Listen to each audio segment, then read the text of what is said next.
नमस्कार, राजनीतिक खबरों के सबसे दिलचस्प ठिकाने में मैं रुपेश मिश्रा आप सभी का स्वागत करता हूं। आज बात करेंगे सूबे के मुख्यमंत्री अशोक गहलोत और उप मुख्यमंत्री सचिन पायलट की कि कैसे अब दोनों के बीच में जो सियासी वर्चस्व की जो लड़ाई है वो अब आर पार की होने वाली है। और खास बात यह है कि वर्चस्व की लड़ाई अब दिल्ली दरबार के समक्ष होगी, क्योंकि पायलट लगातार प्रदेश में खुद को अलग थलग और नजरअंदाज महसूस करते रहे हैं। लिहाजा इस बार की जो लड़ाई है वो तय कर देगी कि राजस्थान कांग्रेस की जो सियासी दशा और दिशा है वो किस ओर जाने वाली है। क्या है पूरा मामला, विस्तार से समझने के लिए देखिए हमारी खास रिपोर्ट। सियासत का सारा किस्सा ही कुर्सी पर टिका होता है, लिहाजा राजस्थान में भी इन दिनों कुर्सी को लेकर सियासी दांवपेच परवान चढ़ती हुई नजर आ रही है।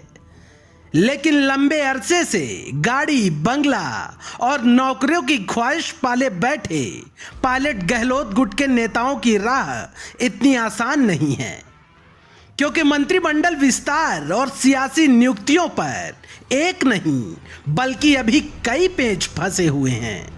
आपको बता दें कि पहले भी दिल्ली दरबार ने पायलट गहलोत के बीच समन्वय बनाने के लिए 50-50 का फॉर्मूला इजाद किया था, यानी पावर सेंटर राजस्थान में 2 बनाने की कोशिश की गई थी। लेकिन गहलोत के सियासी दांवपेच के चलते पायलट सहित पूरा खेमा खुद को सत्ता से अलग थलग महसूस करता रहा। लिहाजा पायलट गुट के नेताओं की निगाहें इस बात पर टिक गई हैं कि क्या मंत्रिमंडल विस्तार और सियासी नियुक्तियों पर पायलट को तवज्जो मिलती है या फिर स्थिति जस की तस ही बनी रहती है। लेकिन वहीं दूसरी तरफ सियासी पंडितों का विश्लेषण कहता है कि पायलट और गहलोत के बीच अब सियासी वर्चस्व का मुकाबला आर पार का होगा, क्योंकि पायलट अब की बार मंत्रिमंडल विस्तार और सियासी नियुक्तियों में खुद की उपेक्षा हरगिज बर्दाश्त नहीं करेंगे। इसके लिए पायलट को दिल्ली दरबार के समक्ष भी अड़ना पड़ा तो अड़ेंगे। लेकिन वहीं दूसरी तरफ सूत्र बताते हैं कि राज्यसभा चुनाव में अंकगणित बैठाकर गहलोत ने दिल्ली दरबार में अंगद की तरह पैर जमा लिए हैं। लिहाजा गहलोत गुट अब इस कवायद में जुटा हुआ है कि पहले संगठन में बदलाव हो, उसके बाद ही मंत्रिमंडल विस्तार और सियासी नियुक्तियों का पिटारा खोला जाए। लेकिन एक बात यहां पर आईने की तरह साफ है कि अगर पायलट की पीसीसी चीफ की कुर्सी पर आंच आई तो पायलट सहित पूरा गुट लामबंद हो सकता है। लिहाजा संगठन में बदलाव की संभावना भी नगण्य दिखाई दे रही है।